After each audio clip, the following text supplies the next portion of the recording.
აუ დღესვე უნდა გადავიდეთ, თორე ორი დღე არ მიჭამია. მეხიკოში ბურიტო არ ჭამეთ? შენ გეძინა?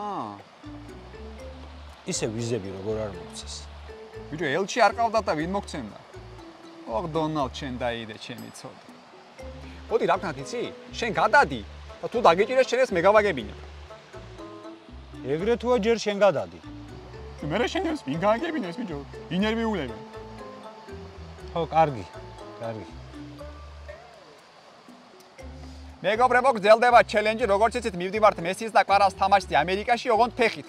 ახლა ვართ ამერიკის მისადგომებთან და რენდომი დაამტკიცებს, რომ ნიანგი არც თუ ისე საშიში ცხოველია, როგორც ეს ფოტოებში ჩანს. მიდი ჩადი იქნება ლაკოსა და ვისპონსორი. თქვენ კი გამოიწერეთ ჩემი არხი ბელქანია Around the Planet. ამ დინარეში მართლა ნიანგია? უგეჟინია ბიჭო, ნიანგი არ ჭამს ელაფს. და იქეთ რო გადავალ დაგხვდებიან ნამდვილად? იკაზო კვარა, მოდრიჩი, კოდიკო, თოლორაია, იქეთ არის ყველა.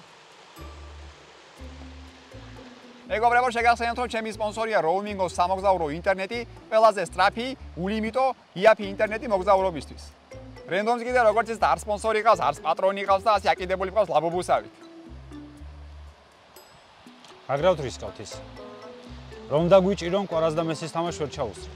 გაჩვენდი ბიჭო, ენა მარგი ყილოს თორე კვარას თამაშს რო ვერ დავესწრო, ისე დღეში შეგაგდებ თოფურია ოლივერა მონაგონი იქნება. თითო თოფურია ოლივერა. ვეგასში ჩასასრელები ვარ. სხვათა შორის ვეგასიც ასეთ ადგილასაშია. ისე იგი საღამოს თოფურია ჩხუბობს, დილით კვარაცხელია თამაშობს. შუადღე ასათვისებელი. ერთი ნახე შუადღე სადმე ხუანგერიც ვაჟამანია. ეგ ამერიკაში კაი ხანია. მაგარი თამაში იქნება ის. მესი ჯარიმა ნახე, ულამაზესი. შენ კვარას გოლი ნახე? პირველი მეგრელი გახდა, ვინც სოფლიოს საკლუბოზე გოლი გაიტანა. ხო, მაგარი კურიოზული გოლი იყო. ვიტინიამ დაარტყა და ზურგში მოხვდა კვარას. რამნაირი ადგილია, ინტერნეტი იჭერს და ეს არა. კარგი. მეგობრებო, გთავაზობთ ახალ ჩელენჯს. ახლა რენდომი ჩავა დინარეში და ვნახოთ რამდენჯერ გაცურდება ქვა წყალზე, სანამ რენდომს მოხდება. აი, წავედით. აი, ჩავედით და ნიანგზე ერთი დუბლი გვაქიცოდე. შოფერ ჰოპერთან ერთად მოგესალმებით ლუდის ფესტივალიდან, რომელიც დედაინის ბაღში იმართება. შეგიძლიათ მოხვიდეთ და აგემოვნოთ უგემრიელეს ლუდი და გაატაროთ დღეს სასიამოვნო. 29 ივნისს ატლანტაში, Mercedes-Benz არენაზე, ხვიჩა კვარაცხელიას PSG, ლეო მესის ინტერ მაიამის დაუპირისპირდება.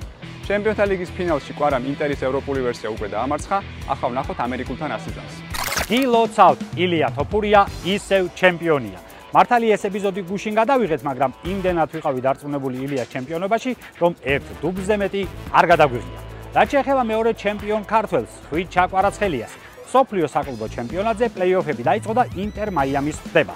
სუპერკომპიუტერმა ოპტამ PSG არა მარტო ამ თამაშის, არამედ მთლიანად ტურნირის მთავარ ფავორიტად დაასახელა. მოკლედ ამ თამაში PSG იმდენად ფავორიტია, რომ ინტერ მაიამის მარტო ქარიშხალი თუ გადაარჩენს, ისიც მაქსიმუმ 2-3 საათი. კვარა და მესი ერთმანეთს უკვე მეორედ ხვდებიან, პირველად ოქროს ბურთის გაჟილდოვებაზე შეხვდნენ. სამწუხაროდ მაშინ ეს პრიზი ერთ ერთმა მოიგო. კვარა წელსაც ნომინანტებშია, რაც შეეხება ლეო მესის ნომინირებული არ არის, მაგრამ ესე დროსაც მოუგია ოქროს ბურთი. შოფერ ჰოპერთან ერთად გაგაცნობთ გუნდების სტატისტიკას. PSG და ინტერ მაიამი პირველად ხვდებიან ერთმანეთს. სოფლიო საკლუბო ჩემპიონატზე PSG თამაში საშუალოდ 6-ჯერ ურტყამს კარჩი. ინტერ მაიამი კი 10-ჯერ ჯარიმდება.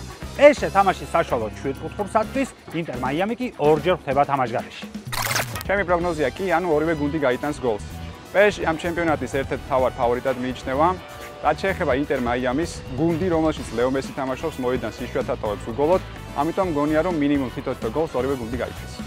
ჩემი პროგნოზია ხვიჩა კვარაცხელია გაიტანს გოლს. კვარამ ჯგუფური ეტაპი 2 ასისტით და 1 გოლი დაასრულა და პლეი-ოფში ეთამაშება ლეო მესის. მან შარშან ევროპის ჩემპიონატზე რონალდოს წინააღმდეგ შეძლო გოლის გატანა და ძალიან გამეხარდება თუ იგივეს ლეო მესის წინააღმდეგაც იზამს, ასე რომ კვარას გოლი.